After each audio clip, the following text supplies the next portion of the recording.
Rayalaseema lift irrigation ఏంటి దాని మీద ఏమన్నా ఉందా, దాంట్లో మీనింగ్ ఉందా? వీళ్ళు చేసిన పని మీరు చూస్తే ఎంత ఒక అబద్ధాన్ని 100 సార్లు చెప్తే నిజమైపోతుందని ఇష్టానుసారంగా మాట్లాడతారు. వీళ్ళు 5/5/2000 జీఓఆర్టీ నెంబర్ 203 3,505 కోట్లతో రాయలసీమ ఎత్తిపోతల పథకానికి అడ్మినిస్ట్రేటివ్ శాంక్షన్ ఇచ్చారు.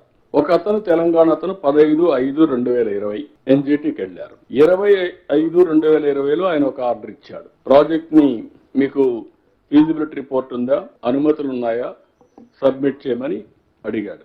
మళ్ళా వీడు పోయి అడిగితే దానిపైన పాక్షిక సవరణ ఇస్తూ ప్రాజెక్ట్ నివేదిక టీడీఆర్ డిపిఆర్ పిలవండి, టెండర్లకు పిలవండి చెప్పారు. దాన్ని అడ్డం పెట్టుకొని వీళ్ళు మొత్తం వర్కే స్టార్ట్ చేశారు. 29/10/2020 మళ్ళా ఎన్జిటి కంపల్సరీగా మీరు ఈసీ తీసుకోలేదు, ఎన్విరాన్మెంట్ క్లియరెన్స్ స్టాప్ చేయమన్నారు.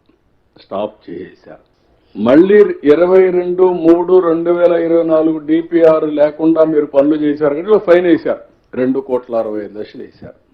వాస్తవాలు ఈ విధంగా ఉంటే చిల్లర రాజకీయాలు చేయడం ఏంటండి? ఇప్పుడు ఏమంటారు, మేమేదో రాయలసీమను ఉద్ధరించాలనుకుని మా రామానాయుడు గారు ఎక్స్ప్లెయిన్ చేశారు. మొత్తం ఎంత ఉంటుందంటే వీళ్ళు పెట్టిన లిఫ్ట్ ఇరిగేషన్ చేయడానికి 34 టీఎంసీ. మన వాటా ప్రకారం మనకు వచ్చేది 22 టీఎంసీ. ఇప్పటికే ముచ్చుమరు ఉంది అక్కడ.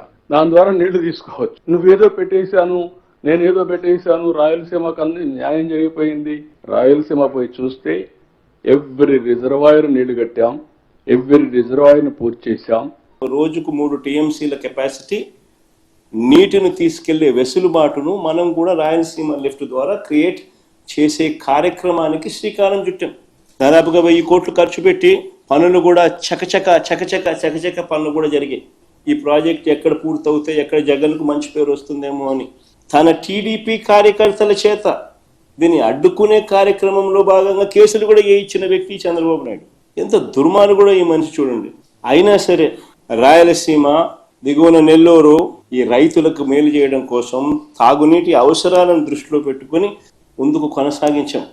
ప్రభుత్వం మారిన తర్వాత ఈ ప్రాజెక్టుకు మళ్ళీ చంద్రగ్రహణం పట్టింది. రహస్య ఒప్పందం చేసుకుని రాష్ట్రానికి రాయలసీమకు తీరని అన్యాయం చేశాడు చంద్రబాబు నాయుడు.